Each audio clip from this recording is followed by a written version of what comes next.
No direito processual civil brasileiro, os recursos constituem instrumentos fundamentais para a garantia do duplo grau de jurisdição, da ampla defesa, do contraditório e da correção das decisões judiciais eventualmente equivocadas,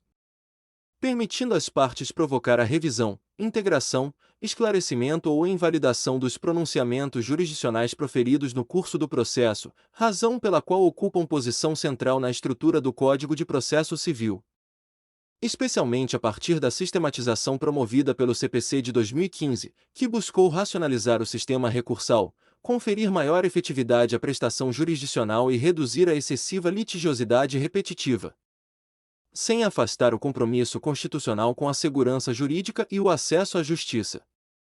Entre os recursos mais relevantes do sistema processual civil brasileiro encontram-se a apelação, o agravo de instrumento, os embargos de declaração, o recurso especial e o recurso extraordinário, cada qual possuindo pressupostos específicos, hipóteses de cabimento próprias, efeitos distintos e finalidades determinadas, integrando um modelo recursal complexo destinado tanto à revisão de questões fáticas e jurídicas quanto à preservação da uniformidade da interpretação do direito federal e da Constituição Federal. A apelação representa o recurso por excelência contra a sentença, sendo tradicionalmente considerado o meio adequado para provocar a revisão ampla das decisões que põem fim à fase cognitiva do procedimento comum ou extinguem a execução, com ou sem resolução do mérito, nos termos do artigo 1009 do Código de Processo Civil. Trata-se de recurso dotado de ampla devolutividade, permitindo ao tribunal reexaminar as questões impugnadas pelo recorrente, inclusive matérias de ordem pública cognoscíveis de ofício, desde que presentes os requisitos processuais necessários. A sentença, enquanto pronunciamento judicial que encerra determinada etapa do processo, pode conter equívocos de fato, de direito ou de interpretação normativa, razão pela qual a apelação assume papel essencial na concretização da justiça das decisões judiciais. O prazo para interposição da apelação é de 15 dias úteis, contados da intimação da sentença, devendo o recurso ser dirigido ao juízo de primeiro grau, que realizará o juízo de admissibilidade inicial relacionado sobretudo à tempestividade e à regularidade formal, remetendo posteriormente os autos ao tribunal competente. O apelante deve expor os fundamentos de fato e de direito pelos quais pretende a reforma, invalidação, integração ou esclarecimento da sentença, observando o princípio da dialeticidade recursal, segundo o qual o recurso deve impugnar especificamente os fundamentos da decisão recorrida. No regime do CPC de 2015, a apelação passou a apresentar peculiaridades relevantes, especialmente quanto ao juízo de retratação em determinadas hipóteses e quanto à possibilidade de tribunal julgar desde logo o mérito quando o processo estiver em condições de imediato julgamento. Em prestígio aos princípios da duração razoável do processo e da primazia do julgamento do mérito,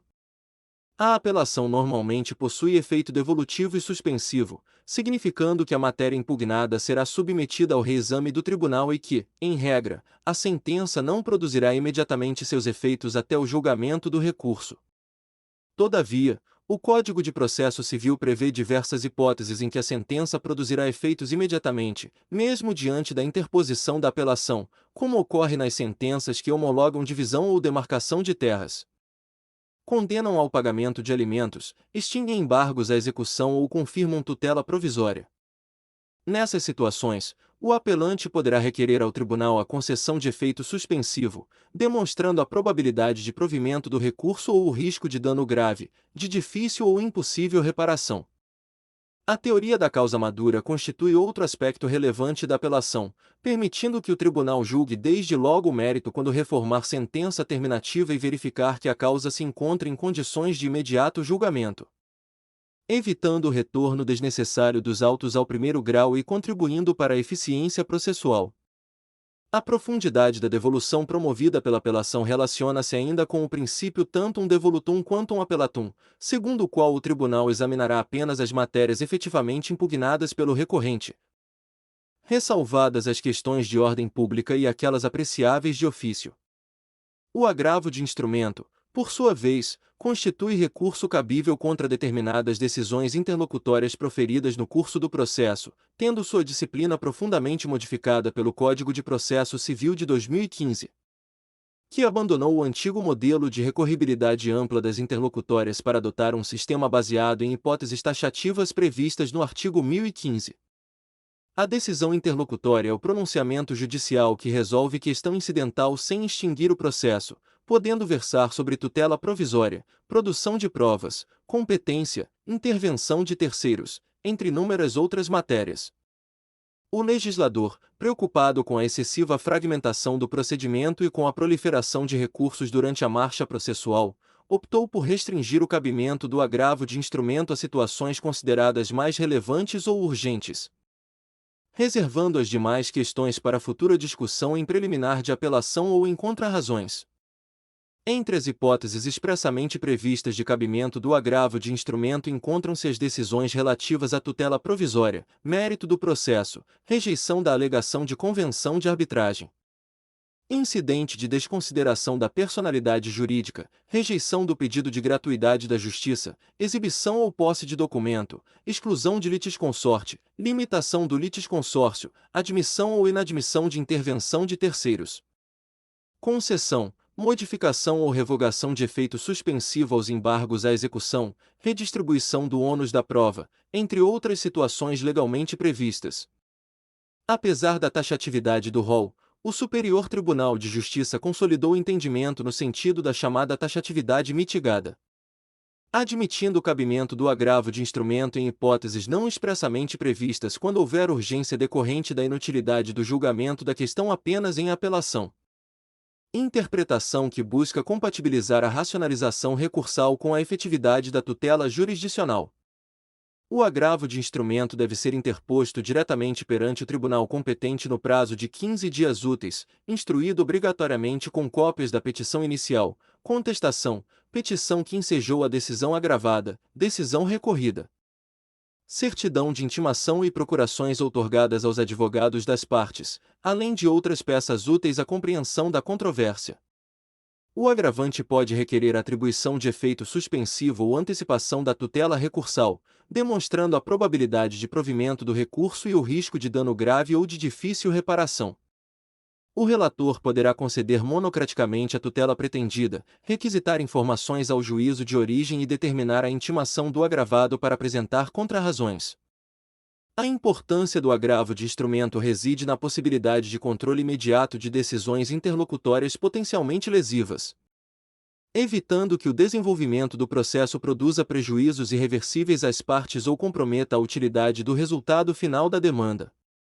Os embargos de declaração ocupam posição peculiar no sistema recursal brasileiro, pois possuem natureza integrativa e aclaratória, destinando-se a sanar obscuridade, contradição, omissão ou erro material presentes em qualquer decisão judicial, seja sentença, decisão interlocutória, acórdão ou decisão monocrática, previstos nos artigos 1,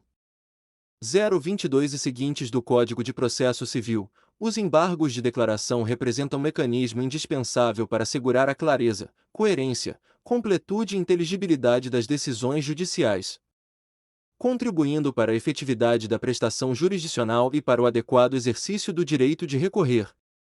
A obscuridade refere-se à falta de clareza da decisão, dificultando sua compreensão. A contradição ocorre quando a incompatibilidade lógica interna entre fundamentos ou entre fundamentação e dispositivo.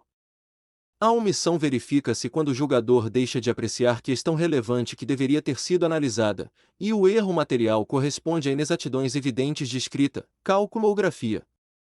O prazo para oposição dos embargos de declaração é de 5 dias úteis, não se exigindo preparo. Embora tradicionalmente considerados recurso de fundamentação vinculada e cognição restrita, os embargos de declaração podem excepcionalmente produzir efeitos modificativos ou infringentes quando a correção do vício identificado conduzir necessariamente à alteração do resultado do julgamento.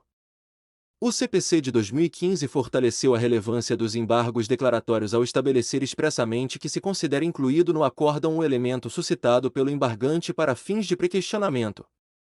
ainda que os embargos sejam inadmitidos ou rejeitados, desde que o Tribunal Superior reconheça a existência de erro, omissão, contradição ou obscuridade. Tal previsão possui enorme relevância prática, especialmente para viabilizar a interposição de recurso especial e recurso extraordinário, uma vez que esses recursos exigem o prévio debate da matéria federal ou constitucional no tribunal de origem. Os embargos de declaração também interrompem o prazo para interposição de outros recursos, tanto para o embargante quanto para a parte contrária, assegurando estabilidade procedimental e evitando prejuízos decorrentes da superposição de prazos recursais. Não raro, contudo, os embargos de declaração são utilizados de forma protelatória, buscando retardar o trânsito em julgado da decisão.